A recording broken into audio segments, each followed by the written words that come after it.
평범한 주말, 저는 오랜만에 외식을 나가기로 결심했습니다. 최근 회사의 업무가 매우 바빠 정신없이 지나갔지만 먹고 입는 것만큼은 절대 포기하고 싶지 않았거든요.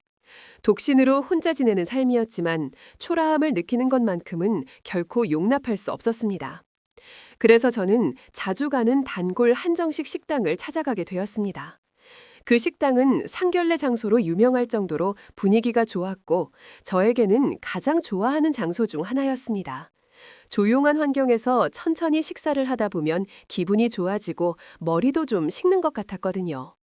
그렇게 한정식 식당에서 식사를 하던 중 익숙한 누군가의 모습이 스쳐 지나가서 깜짝 놀랄 수밖에 없었습니다. 화장실을 다녀오던 중 한 부부를 마주쳤는데 그들이 바로 제가 아는 사람들이었습니다. 30년이라는 세월이 흘렀지만 저에게는 결코 잊을 수 없는 악연과도 같은 존재들이었죠. 바로 제 전남편과 그의 상관녀였습니다. 제가 그들을 한눈에 알아본 제 자신이 놀라울 정도였습니다. 그때의 일이 얼마나 깊이 가슴에 새겨졌던지 수십 년이 지나도 그들의 얼굴을 한눈에 알아볼 수 있었던 것 같습니다. 세월이 흐른 만큼 이제는 아무렇지 않을 거라 생각했지만 막상 그 상황을 겪어보니 그렇지 않더라고요. 그래서 저는 저도 모르게 전남편과 상관녀의 뒤를 따르게 되었습니다. 주말 외식을 위해 가족들과 나온 것인지 전남편과 상관녀의 뒤로 그들의 딸이 따라오고 있었습니다. 그들은 식당으로 들어갔고 저는 그 모습을 지켜보았습니다. 아이고, 저희가 늦었습니다. 죄송합니다. 아닙니다. 저희가 약속 시간보다 일찍 도착해서 그런 거죠. 시간에 잘 맞춰 나오셨습니다. 어머니, 아버님, 찾아오시는데 힘드시진 않으셨어요? 여기가 예약하기도 힘든 엄청 유명한 식당이래요. 그들의 뒤를 몰래 따라간 저는 놀라운 광경을 목격하게 되었습니다. 가족 외식을 나온 줄 알았지만 그 자리는 가벼운 자리가 아닌 듯 했습니다. 룸으로 들어가 손님들을 맞이하는 분위기, 아니, 그건 바로 상견례 자리였습니다.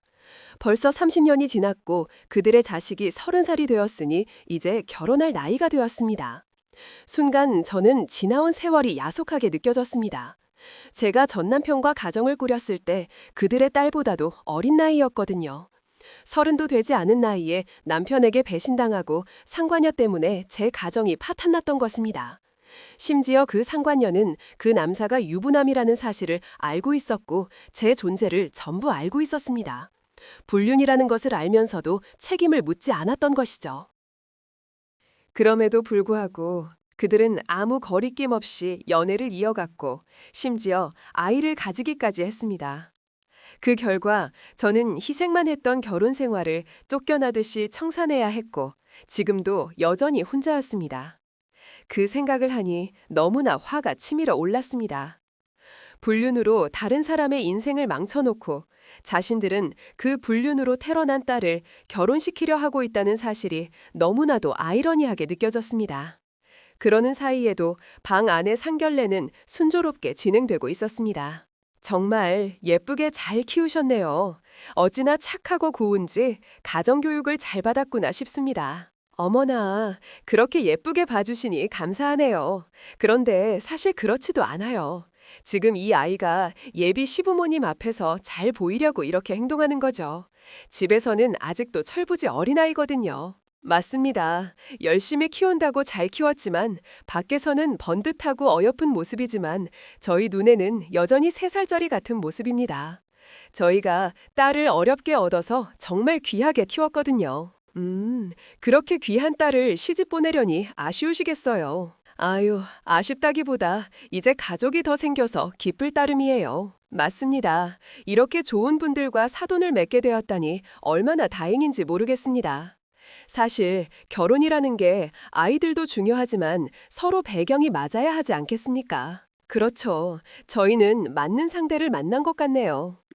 그러게 말입니다. 서로 배경이나 수준이 비슷해야 아이들도 잘 지낼 수 있을 테니까요.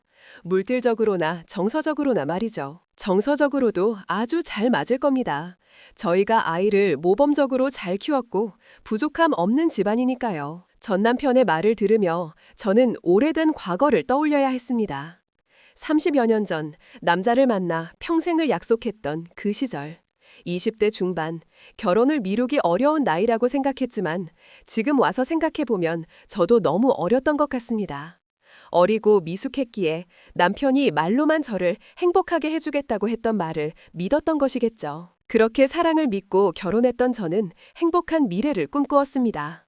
남편과 알콩달콩 살며 예쁜 아이들을 낳고 그 아이들을 사랑과 관심으로 키우며 좋은 엄마, 좋은 아내가 되겠다는 꿈을 품고 살았죠. 우리 행복하게 살자. 내가 당신을 세상에서 제일 행복한 사람으로 만들어줄게. 나는 당신만 곁에 있으면 되는 걸.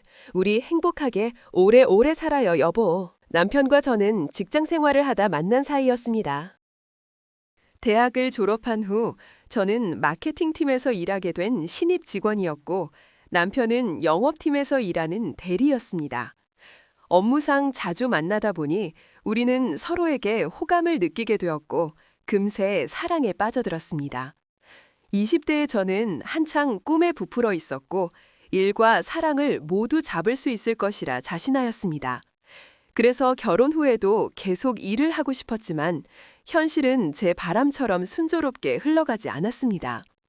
남편과 신혼을 제대로 즐기기도 전에 시어머니가 쓰러지는 일이 발생했거든요. 우리 엄마 불쌍해서 어떡해.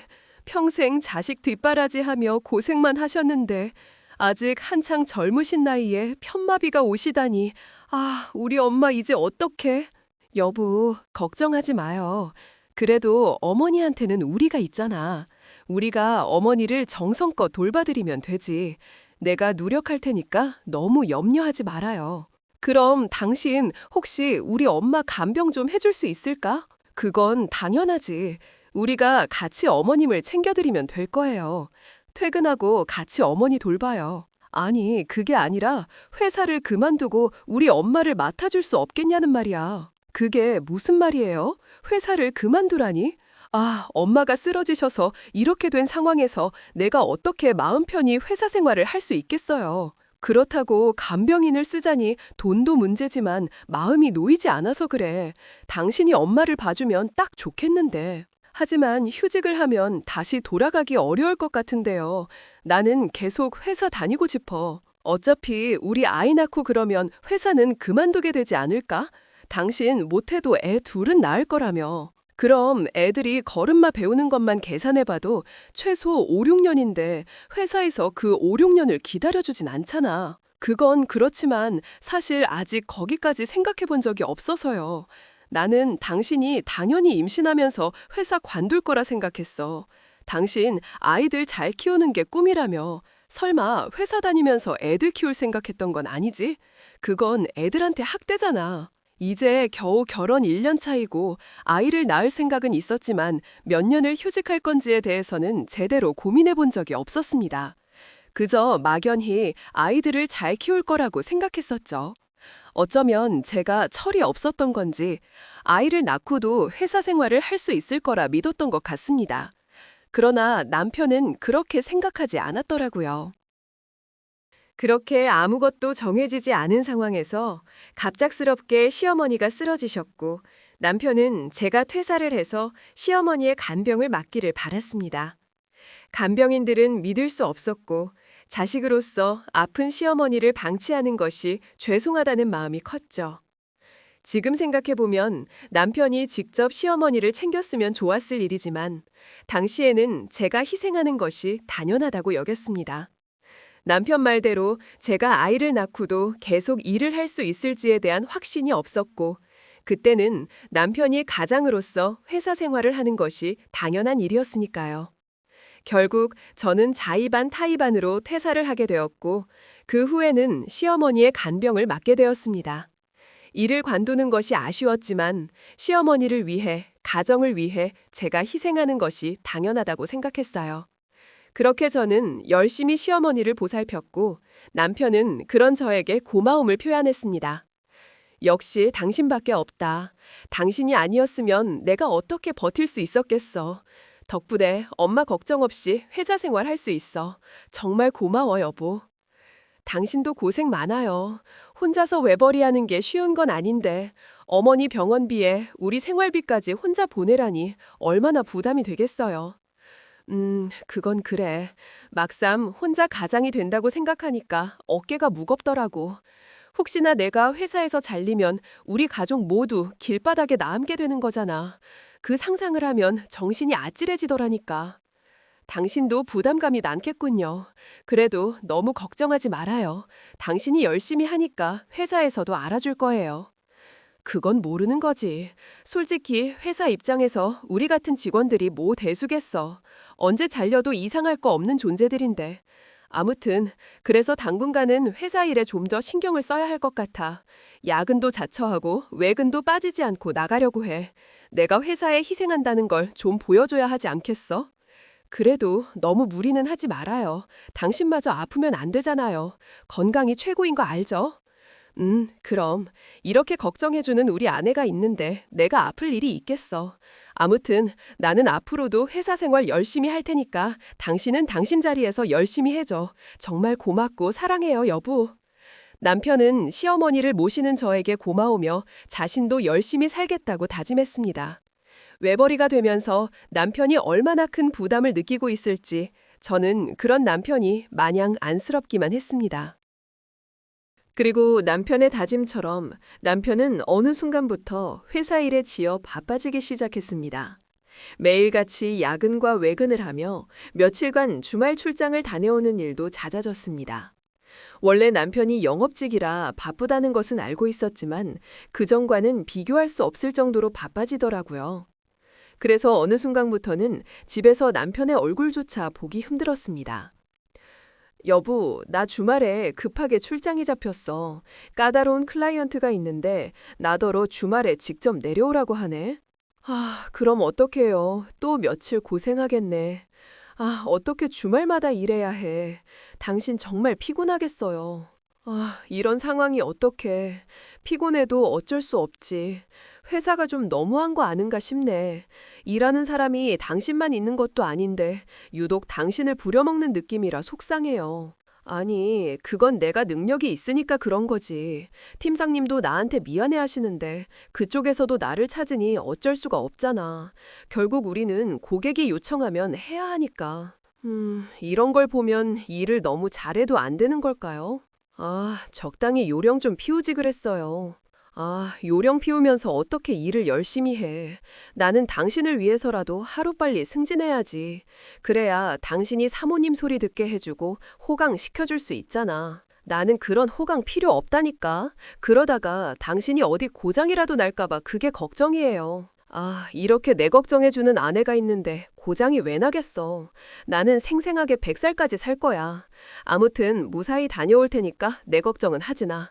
대신 우리 엄마 좀 잘 챙겨줘. 알겠지? 어머니는 내가 잘 챙길 테니까 걱정하지 마요. 저는 매번 출장이며 외근으로 바쁜 남편이 걱정이었습니다. 월급쟁이들이 아무리 파리 목숨이라 해도 너무 몸을 축내면서 일하는 것이 아닌가 싶었거든요. 시어머니도 평생 고생만 하시다 병을 얻으신 건데 남편까지 아프면 안 되겠다는 걱정이 이만저만이 아니었습니다. 하지만 남편은 늘 불평하면서도 화 없이 가장으로서 열심히 살아주었죠. 저도 그런 남편을 보며 힘든 것들을 꿋꿋이 버텨왔습니다. 편마비가 온 시어머니 간병이 쉬운 일이 아니었지만 남편 앞에서는 힘든 내색 없이 시어머니를 보살폈죠. 그런데 그렇게 고생을 하다 보니 결국 몸에 이상이 생기더라고요. 피곤한 간병으로 몸이 좋지 않아진 저는 어느 날 병원을 찾게 되었습니다. 남편이 걱정할까봐 미리 이야기하지도 못하고 저 혼자 조용히 병원을 다녀오기로 했죠. 지인의 소개로 유명하다는 병원을 찾게 되었고 병원들이 잔뜩 모여있는 병원 단지에 도착했습니다. 이비인후과와 내과, 그리고 산부인과가 있는 10층이 넘는 빌딩이 층층이 병원으로 가득 차 있더군요. 저는 제가 가야 할 병원 이름을 다시 한번 확인한 뒤 그 건물로 향했습니다. 그런데 그때 건물 입구에서 제 남편을 발견하게 된 거예요. 어머, 여보?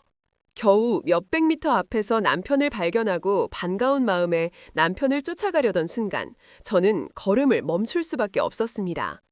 병원 앞에 서 있는 남편 옆에 한 여자가 서 있었던 거죠. 그리고 남편은 다정한 눈빛으로 그 여자를 바라보며 그 여자의 손을 꼭 잡고 있었습니다. 순간 이게 무슨 상황인지 당황스러웠습니다. 여동생도 없는 남편이 다른 여자 손을 잡고 있다니 순진했던 저는 감히 상상도 할 수 없었습니다. 그런데 자세히 살펴보니 그 여자의 체형이 이상하더라고요. 팔다리는 가늘게 마른데 배만 불룩 나와 있는 겁니다. 저는 너무 놀라서 순간 가지고 있던 카메라로 그 모습을 찍었습니다. 그리고 조용히 몰래 그들의 뒤를 밟았죠. 두 사람은 엘리베이터에 올랐고 그들이 도착한 층은 산부인과가 있는 층이었습니다. 설마 했지만 남편과 그 여자의 행선지는 결국 산부인과였던 거예요. 그때까지만 해도 저는 설마 하며 그들의 뒤를 쫓았습니다. 떨리고 무서웠지만 제 눈으로 진실을 마주하기로 했죠. 그렇게 산부인과 층에 도착하자 남편과 그 여자가 대기실에 다정하게 앉아있는 모습이 보였습니다. 누가 봐도 다정한 신혼부부의 모습이더군요. 그 순간 저는 눈이 돌아버렸습니다. 당신 뭐해요? 여보, 당신이 왜 여기 있어? 오늘도 출장이라고 하지 않았어요? 그런데 여기서 뭐 하는 거예요? 옆에 그 여자는 누구고? 아니, 이분은 내 고객인데 혼자 병원 오는 게 무섭다 해서 같이 와준 것뿐이야. 당신 오해하는 거 아니지? 오해? 당신은 고객이랑 그렇게 손을 붙잡고 있는 모양이지. 대체 뭐가 오해라는 거야? 남편은 제가 오해하고 있다고 천연덕스럽게 변명을 늘어놓았습니다. 세상에 그 말을 믿을 여자가 누가 있을까요? 내가 바보처럼 보이나요? 지금 이 꼴을 보고도 그 말을 믿으라고? 그래, 좋아. 그럼 당신이 말해봐. 이 남자가 내 아빠가 맞아? 아니야. 저는 고개를 돌려 그 여자를 바라보았습니다. 왠지 그 여자는 거짓말을 할 것 같지 않더라고요. 애초에 저를 보고도 놀라지 않은 걸 보면 본처인 저의 존재를 알고 있었다는 것이 분명했습니다. 뻔히 알고서도 유부남인 저와 관계를 가진 여자가 더 이상 숨길 게 없다고 생각한 것 같았습니다. 아니나 다를까 상간녀는 저를 비웃으며 당당히 고백했습니다. 맞아, 이 사람이 우리의 아빠야. 그래서 이제 알게 된 소감이 어때? 뭐라고? 당신이 유부남인 것도 알고 만난 거야? 유부남이면 뭐, 우리는 그냥 서로를 사랑했을 뿐이야. 서로 사랑하는 게 죄야? 뻔뻔하게도 상간녀는 자신의 잘못을 인정하지 않았습니다. 사랑했을 뿐이라며 너무 당당하게 제 앞에서 떠들더군요. 사랑? 그래서 가정 있는 남자랑 바람나서 애까지 만든 게 자랑이야? 너희들의 사랑의 결실이 지금 뱃속에 들어있는 거니? 우리한테 귀한 천사가 찾아와 준 거지. 그래서 뭐 부러워? 당신은 못 가진 아이를 내가 먼저 가져서 쌤나? 지금 뻔뻔하게 어디서 그런 소리를 하는 거야. 이건 범죄야. 간통이라고. 상간녀의 뻔뻔한 태도에 너무 화가 난 저는 소리를 지르며 악을 썼습니다. 그러자 남편이라는 인간이 제 앞에서 상간녀를 보호하며 챙기는 거예요. 제가 화가 나서 그 여자를 해치더라도 할까봐 본처 앞에서 상간녀를 감싸는 겁니다. 가까이 오지마 당신. 이 사람 몸에 손끝 하나라도 되면 나 안아. 뭐라고? 지금 뭐라고 짓거리는 거야? 지금 내가 아니라 저 여자를 챙기는 거야? 그래. 이 사람 지금 홀몸도 아니잖아. 뱃속에는 무슨 죄야. 그러니까 괜히 잘못 없는 사람 괴롭히지 말고 나랑 얘기해. 나랑.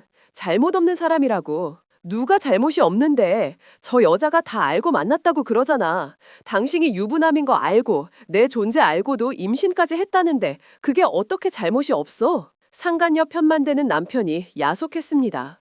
어떻게 내 앞에서 저 여자를 두둔할 수 있는지 도저히 믿어지지가 않았어요. 사람 마음이 마음대로 돼. 우리는 그냥 사랑을 했을 뿐이야. 그놈의 사랑 타령. 저는 남편에 대한 배신감에 몸서리가 쳐졌습니다. 그동안 회사 핑계를 대며 잦은 외박을 하던 남편이 사실은 저 몰래 상간녀를 만나고 다녔던 겁니다. 남편을 완전히 믿고 있었던 저는 그 사실을 마주하고 까무러칠 수밖에 없었습니다. 네가 인간이니? 네가 인간이야? 나한테 치엄마 맡기고 내가 내 엄마 간병하는 동안 너는 저 여자랑 놀아났니? 그동안 남편이 출장이나 외근을 할 때마다 저 여자와 함께 있었던 거였습니다. 마치 두 집 살림을 하듯이. 그래, 다 봤으면서 뭘 더 물어. 뱃속의 아이도 내 아이 맞아. 그러니까 이혼하자. 이혼 소리는 내가 해야지. 당신이 뭘 잘했다고 이혼 얘기를 꺼내. 아, 그럼 나더러 어쩌라는 거야. 나도 지금 미치겠다고. 제발 이용만 해줘. 재산 분할이 뭐니? 다 해줄 테니까 이혼만 하자. 괴로운 상황에 남편에게 따졌지만 남편은 자기 자식을 지키겠다고 당당하게 나왔습니다. 혹시라도 상관녀 뱃속의 아이가 혼외자로 낙인 지켜 힘들어질까 걱정한 건지 제게 제발 이혼만 해달라며 사정하더라고요. 네가 뭘 잘했다고, 이 나쁜 놈아. 너 같은 쓰레기를 밀은 내가 등신이지. 그래, 여보. 내가 미안해. 내가 나쁜 놈 맞아. 근데 애는 잘못이 없잖아. 어른들이 잘못한 거지. 애가 무슨 죄야. 그래, 죄 지은 건 너들이지. 근데 고통받는 나는 임신했으니 이혼하자고 하면 그만이야. 이게 당신이 책임지는 방법이니? 그렇지만 이미 생긴 애를 어쩌겠어. 나도 내 아이를 지켜야 할 거 아니야. 그러니까 그냥 조용히 이혼하자. 당신도 나 같은 인간과 새 출발해. 뻔뻔하게 새 출발하라는 남편을 보며 저는 마지막 미련도 버려버렸습니다. 처음부터 저런 인간을 믿고 결혼했던 제가 바보였던 거죠. 그렇게 저는 결국 전 남편과 갈라서게 되었고 그 후로 평생 남자를 믿지 않고 혼자 살아왔습니다. 처음에는 너무 힘들고 괴로웠습니다. 내가 뭘 잘못해서 남편이 바람이 난 건지 자책하며 살았던 적도 있었죠. 하지만 아무리 고민하고 생각해봐도 제 잘못이 아닌 것 같더라고요. 그제서야 정신이 차려졌습니다. 쓰레기 같은 인간들 때문에 왜 나만 힘들어야 하나 싶었거든요. 내가 잘못한 게 없는데 왜 고통받아라 해? 그래, 그런 남자라면 언제라도 바람을 피웠을 거야. 그건 내 잘못이 아니야. 그러니까 나도 행복해질 자격이 있어. 저는 다시 행복해지고 싶었습니다. 최고의 복수는 성공이라는 결론에 도달한 저는 과거를 털고 일어나기로 결심했어요. 전 남편 때문에 가정도 커리어도 모두 잃었지만 이대로 좌절할 순 없었습니다. 그렇게 저는 악착까지 살며 사업을 꾸리고 당당히 성공하게 되었습니다. 지난 30년을 모두 설명할 수는 없겠지만 정말 많은 고생과 어려움들이 있었죠. 하지만 저는 이겨냈고 지금은 패션 회사를 운영하는 여성 사업가로서 더 이상 남들에게 아쉬움 없이 어디서든 당당하게 살아가고 있었습니다. 그렇게 사회적으로 성공을 이뤄낸 저는 이제 제 자신을 가꾸고 소중히 여길 줄 아는 사람이 되었습니다. 그래서 그날도 제 자신을 돌보기 위해 고급 한정식집을 찾았습니다. 입맛이 없을 때마다 종종 찾아가는 그 식당은 저의 단골 식당이었거든요. 물론 그만큼 가격도 비쌌지만 그 돈이 아깝지 않을 만큼 식사는 정말 훌륭했습니다. 정성스럽게 차려진 음식들, 은은한 조명과 인테리어, 그리고 고급스러운 분위기까지. 그곳에 있는 것만으로도 마음이 한결 가벼워지는 느낌이었습니다. 그렇게 식사를 마치고 화장실에 다녀오는 길이었어요. 그 순간 저는 식당 입구로 들어서는 누군가를 발견했습니다. 벌써 30년이라는 세월이 흘렀지만 절대로 잊을 수 없는 바로 제 전남편과 그의 상간녀였죠. 무엇에 홀린 듯 그들을 따라가 보니 오늘 그들에게 중요한 일이 있다는 걸 알게 되었습니다. 그들이 낳은 30년 전 상간녀 뱃속에 있던 그들의 딸이 결혼을 앞두고 사돈과 상견례를 하고 있더라고요. 저는 저도 모르게 그들의 대화에 귀를 기울이게 되었습니다. 서로의 자식과 집안을 칭찬하는 덕담이 오가고 있었고 분위기는 아주 화기애애했습니다. 그 귀한 따님을 저희에게 주셔서 감사하네요. 저희가 진달처럼 예뻐하겠습니다. 저희도 든든한 사유가 생겨서 참 좋습니다. 아이고, 양감한 수진이 맞으니 더 걱정할 문제도 없네요. 네, 이제 우리가 가족이 되었으니 서로 열심히 지원하고 도우면서 살아야겠네요. 그럼 저희 회사에 투자해 주시는 건 긍정적으로 생각하시는 건가요? 저번에는 이웃 문제가 걱정된다고 그러셔서 그때는 그렇게 생각했는데 가족 간에 너무 이웃만 따지면 안 되겠다 싶어서요. 긍정적으로 생각하겠습니다. 어머, 그렇게 생각해 주신다니 너무 감사하네요. 사실 저희가 투자가 필요한 상황이라서요. 이렇게 저희를 배려해 주시고 너무 감사해요. 이게 다 예비 며느리가 예뻐서 그런 것 아니겠습니까? 애진이가 저희한테 워낙 잘해서 저도 뭐라도 해주고 싶어요. 아버님이 저를 이렇게 예뻐해 주신다니까요. 감사해요, 아버님. 제가 앞으로도 더 잘할게요. 화기애애한 상견례 분위기 속에서 저는 실수를 터뜨려 버렸습니다. 불륜으로 태어난 딸이 그렇게 귀한 존재인지 딸을 곱게 키웠다는 전 남편의 얘기에는 씁쓸함이 느껴졌습니다. 30년 전 남편의 배신만 아니었다면 어쩌면 지금 저 자리에는 상간녀가 아니라 제가 있었을지도 모른다는 생각이 스쳤습니다. 저도 자식을 낳고 귀하게 키워서 아쉬운 마음으로 자식을 결혼시키려 했을지도 모릅니다. 그게 평범한 사람들이 바라는 평범한 행복 아닐까요? 하지만 저는 그런 평범한 행복을 전 남편과 상간녀에게 완전히 빼앗겼습니다. 그런데도 그들은 좋은 사돈을 얻었다며 좋아하고 있는 걸 보니 속이 끓었습니다. 그렇게 귀를 대고 엿듣고 있던 저는 순간 누군가 나오는 소리에 황급히 옆에 있던 쟁반을 집어들었습니다. 엿듣고 있던 정체가 밝혀질까 두려워 가게 종업원인 척 위장을 했던 것이죠. 다행히 저를 알아본 것 같진 않았고 저는 안도의 한숨을 내쉬며 조용히 방을 지나가려 했습니다. 그때 방에서 나온 사람이 저를 불러 세웠습니다. 저기요? 고개를 숙인 저를 불러 세운 건 다름 아닌 상간녀의 딸이었습니다. 설마 내가 누군지 아는 건가? 나를 알아본 건가? 속에서 온갖 생각이 스쳤습니다. 여기 일하는 사람이죠. 방에 차 떨어졌으니까 따뜻한 차 좀 내와요. 네, 알겠습니다, 고객님. 오늘 내 상견례라고. 기껏 어른들 모셔왔더니 서비스가 왜 이래? 직접 시키기 전에 눈치껏 미리 좀 해야지. 비싼 돈 받아 처먹으면서 서비스가 이것밖에 안 돼요? 내가 저번에도 서비스 똑바로 하라고 하지 않았나?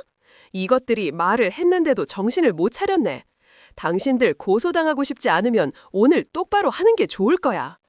알겠어. 제가 뭐라고 대꾸하기도 전에 쏟아지는 상간녀의 딸의 말에 깜짝 놀랄 수밖에 없었습니다. 비싼 집에서 서비스가 이것밖에 안 되냐며 소리를 지르는데 순간 놀라서 나가겠더라고요. 제가 식당 종업원인 줄 알고 갑질을 하는 게 분명했습니다. 잘못한 것도 없는 것 같은데 서비스 잘하라며 고소를 운운하는 상간녀의 딸의 모습에 저는 기가 막혔습니다. 한눈에 봐도 제가 자기 부모로 보일 텐데 그런 저에게 반말하며 하대하는 상간녀의 딸이라니 정말 그 부모의 그 자식이라는 생각밖에 들지 않았습니다.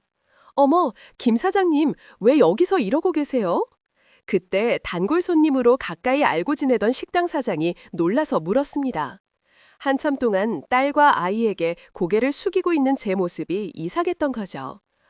그게 사정이 좀 있어서요. 근데 저 손님, 저번에도 몇 번 왔던 손님인가 본데 사장님 잘 아는 사람이에요? 아휴, 저 젊은 아가씨요. 아휴, 그 말도 말아요. 우리 집 단골 진상이에요. 진상이요. 방금도 김 사장님이 우리 식당 종업원인 줄 알고 하대했던 것 같은데 죄송해요. 그래도 이 정도면 양반이에요. 평소에는 더 심각하거든요. 우울할 때마다 부모 되는 직원들에게 야, 너 소리 지르는 건 기본이고 말도 안 되는 억지를 부려서 머리가 아팠어요. 젊은 사람이 부모에게 뭘 배운 건지 진상도 저런 진상이 없더라고요. 사장의 말은 정말 충격적이었습니다. 이제 겨우 30쯤 된 상간녀의 딸이 직원들도 다 혀를 내두를 만큼 진상 고객이라고 하더라고요. 올 때마다 직원들에게 하대하며 갑질을 하고 과한 서비스를 바라며 억지를 부리기까지 했답니다. 그 얘기를 듣고 보니 정말 그 핏줄이 어디 가지 않는다는 생각이 들었습니다. 30년 전 상간녀도 제 앞에서 불륜 사실을 자신 있게 떠들며 당당했었죠.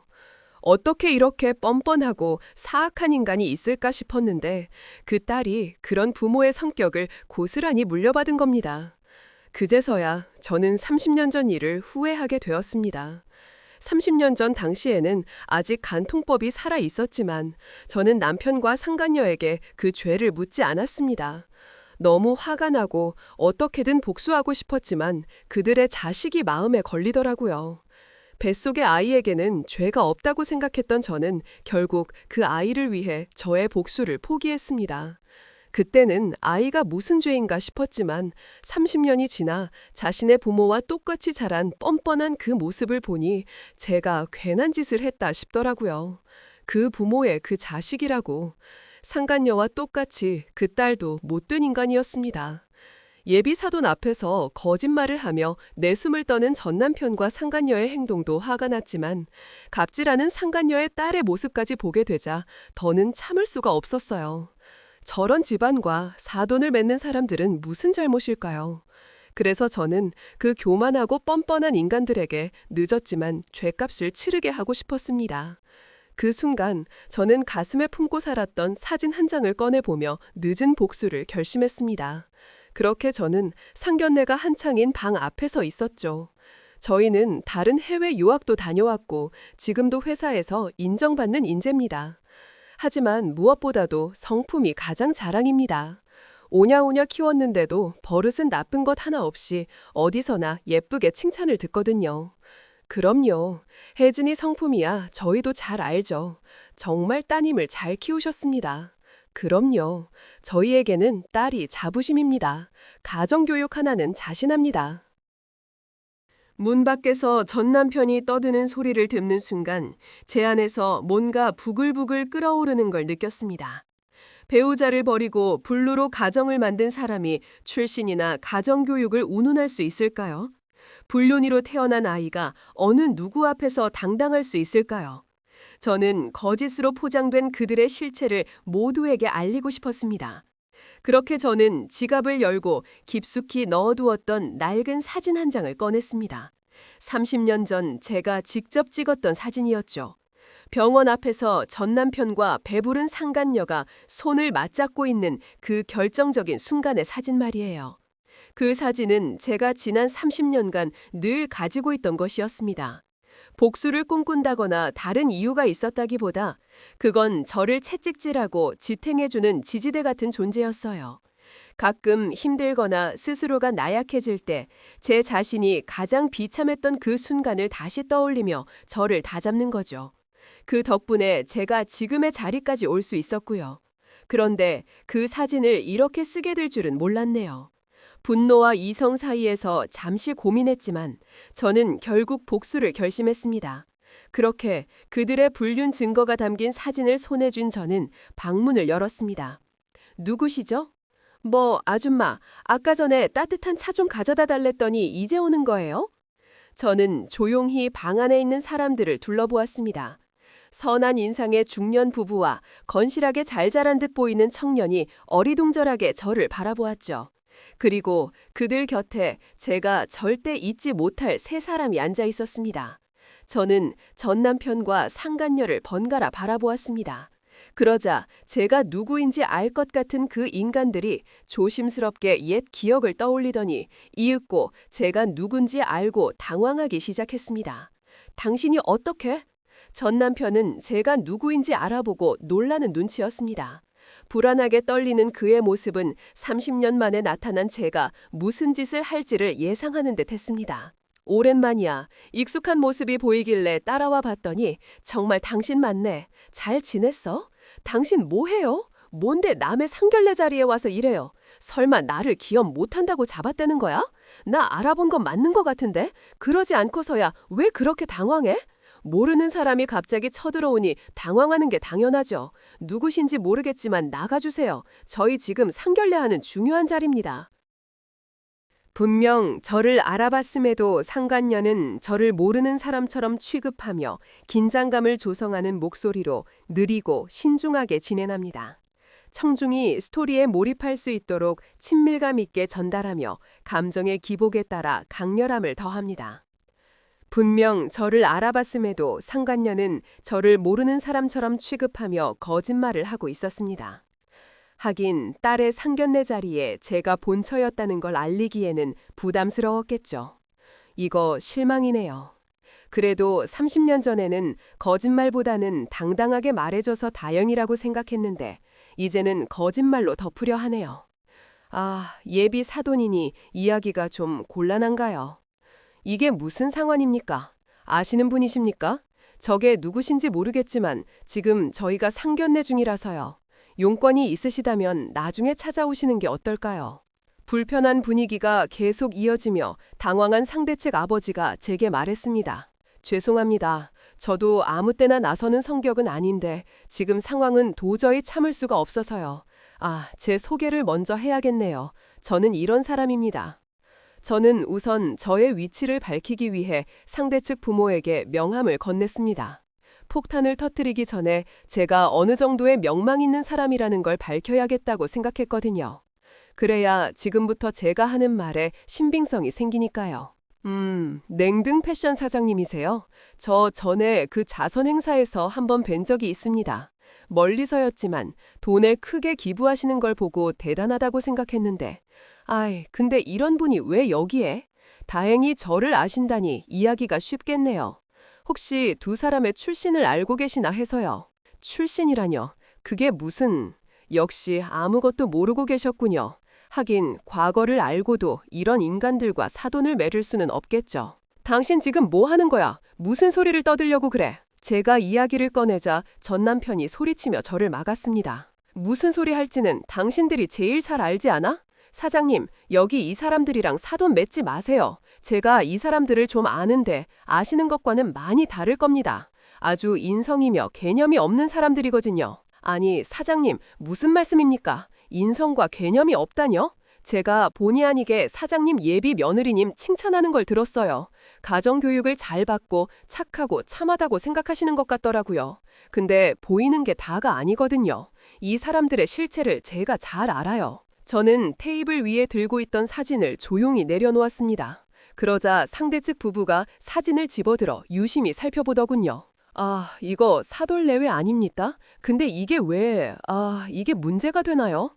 보기에는 행복한 신혼부부가 임신해서 산부인과에 방문한 사진 같아 보이시죠? 하지만 그 사진에는 비밀이 있어요. 그만해. 그만 말하란 말이야. 제가 무슨 이야기를 꺼낼지 알고 있는 전 남편은 제 입을 틀어막기 위해 안간힘을 썼습니다. 마치 30년 전 그날처럼 말이에요. 상간녀와 자기 자식을 지키기 위해 발버둥치는 그의 모습은 애처롭게 보이기까지 했습니다. 하지만 이제는 더 이상 무력하게 당하기만 하는 그때의 제가 아니었어요. 제가 왜 여러분들 앞에 서 있는지 궁금하시겠죠? 저는 30년 전 여기 있는 이 남자와 부부 관계였습니다. 정식으로 결혼식을 올리고 혼인신고를 하였으며 심지어 이 사람의 아픈 어머니까지 모시며 아내로서 며느리로서 도리를 다하던 진짜 본체였죠. 그게 무슨 말씀이십니까? 그럼 지금 저희 사돈이 재혼이라는 요즘 세상에 재혼이 뭐 큰 문제일까요? 문제는 그 재혼의 과정이 깨끗하지 못하다는 거죠. 이 여자가 이 남자와의 사이에서 임신한 시기가 저희가 혼인 관계에 있었을 때였거든요. 저와 그 혼인 관계에 있을 때 두 사람이 불륜 관계를 맺고 그 결과로 예비 며느리님이 태어난 겁니다. 그게 정말입니까? 아니, 불륜이라니. 상대 측 부모는 깜짝 놀라 손을 덜덜 떨었습니다. 전 남편과 상간녀도 마찬가지로 소리를 지르며 난리였죠. 무슨 소리 하는 거야? 말도 안 되는 소리 하지 마. 우리는 당신 같은 사람 몰라. 당신 모르는 사람이라고. 이 아줌마가 지금 무슨 헛소리 하는 거야? 미쳤어? 당신 미친 거야? 아니라고 잡아떼봐야 진실은 밝혀지게 마련이지. 아니면 내가 이혼 서류라고 들고 와서 직접 보여줘야 인정할 거요. 당신들이 무슨 거짓말을 하고 있는지 당신들과 나는 진실을 알고 있잖아.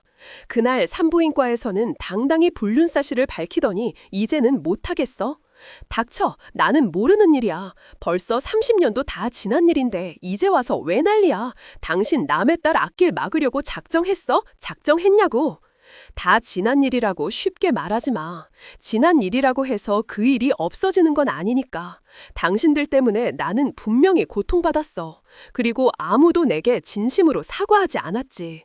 그래서 이제라도 우리에게 복수라도 하려고 이러는 거야? 왜 남의 인생을 망치려고 그래? 내 딸이 무슨 잘못이 있다고. 그래, 그때는 당신 자식을 생각해서 참아줬지만 이제는 그럴 이유도 없어졌거든. 당신이 딸을 잘 키웠는지 당신 딸도 당신이랑 똑같아서 말이야. 당신들이 내 가정을 파탄낸 것처럼 당신들 딸도 가정을 파탄낼 게 뻔히 보이더라고. 그래서 피해자를 줄여야겠다고 생각하며 어쩔 수 없이 나서게 된 거예요. 어디 감히 남의 귀한 딸을 함부로 말할 수 있겠습니까? 우리 딸은 착하고 순진하네요. 그녀는 아무 잘못이 없다고요.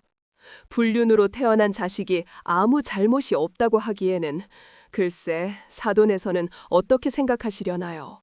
불륜이라니.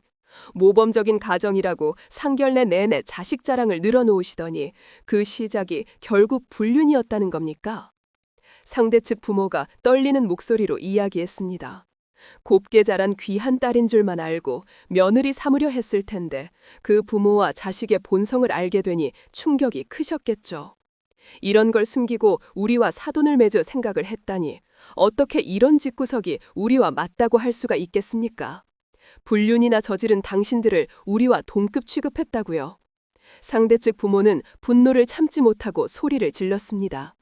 사돈으로 맞아들이려던 사람들에게 속았다고 생각하니 그 배신감이 얼마나 클지. 밀었던 사람에게 속은 심정은 누구보다 제가 잘 알고 있었습니다.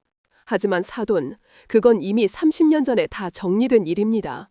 이미 이혼도 다 끝났고 법적으로 아무 문제도 없어요. 저희는 정식으로 이혼하고 재혼했습니다.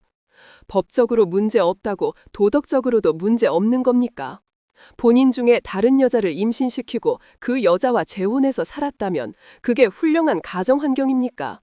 당신 애들은 그게 떳떳하다고 생각할지 몰라도 우리는 그렇게 생각하지 않습니다.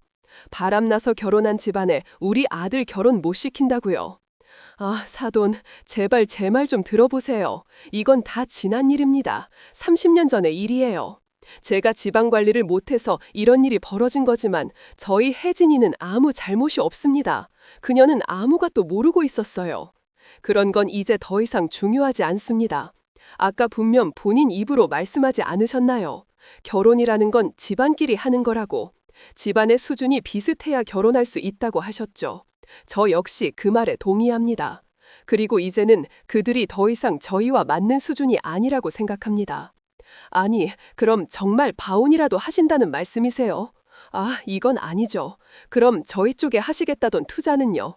그건 긍정적으로 생각해 주실 거죠? 그걸 말이라고 합니까? 내가 손해를 감수하고서라도 투자하겠다고 한 건 우리가 가족이 되었을 때의 얘기죠. 일은 전부 없던 걸로 합시다. 그리고 다시는 밖에서도 만나지 않았으면 좋겠네요. 아버님, 그게 무슨 말씀이세요? 저희도 헤어지라고 하시는 건가요? 저 절대 그렇게 못해요.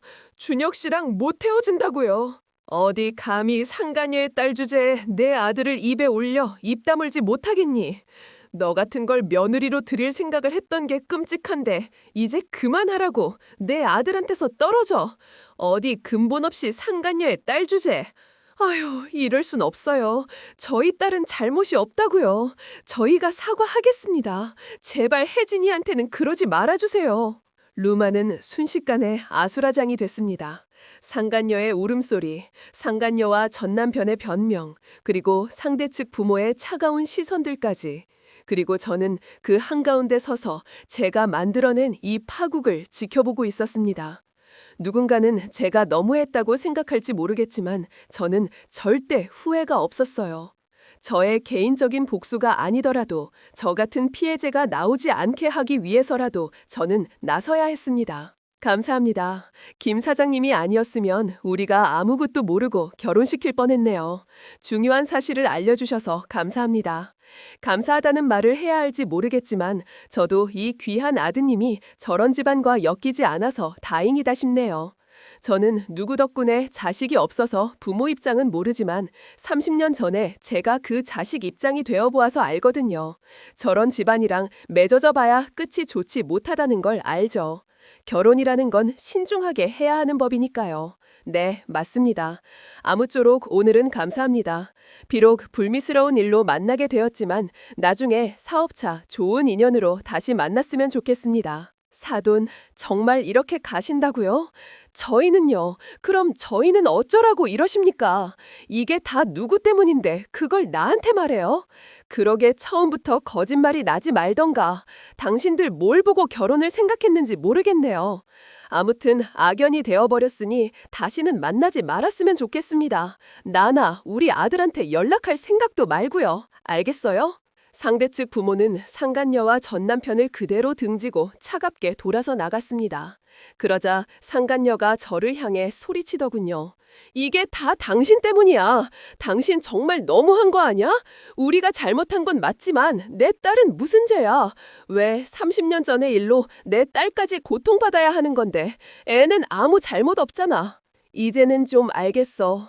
30년 전 당신이 선택했던 불륜의 결과가 뭔지, 너희들이 저지른 잘못 때문에 내 자식이 30년 만에 그 죄값을 치르는 거야. 내 딸은 나 때문에 힘든 게 아니라 자기 부모 때문에 힘든 거야. 그래도 이렇게까지 할 필요는 없잖아. 합당한 아이한테 왜 이러는 거야?